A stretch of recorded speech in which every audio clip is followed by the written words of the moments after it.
നിയമസഭാ തെരഞ്ഞെടുപ്പിലെ കനത്ത തോൽവിയുടെ പശ്ചാത്തലത്തിൽ CPM നേതൃത്വം വിചാരണ നേരിടുകയാണ്. വിശിഷ്യ പിണറായി വിജയനും MV ഗോവിന്ദനും നേരെയാണ് കൂരമ്പുകൾ. പിണറായിയുടെ ധാർഷ്ട്യവും ഗോവിന്ദൻ്റെ ശരീരഭാഷയും അവമതിപ്പുണ്ടാക്കി.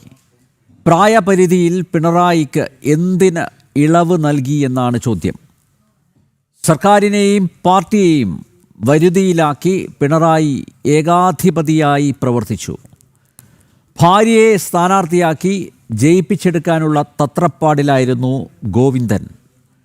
പാർട്ടി ദുർബലമാകുന്നത് തിരിച്ചറിയാനാകാത്ത വിധം സംസ്ഥാന സെക്രട്ടേറിയറ്റ് മരവിച്ചു.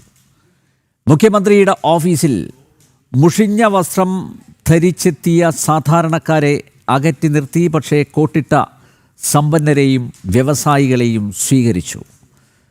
പാർട്ടിയുടെയും മുന്നണിയുടെയും പരാജയത്തിന് ഉത്തരവാദികളായ വിജയനും ഗോവിന്ദനും സ്ഥാനമാനങ്ങൾ ഒഴിയണം.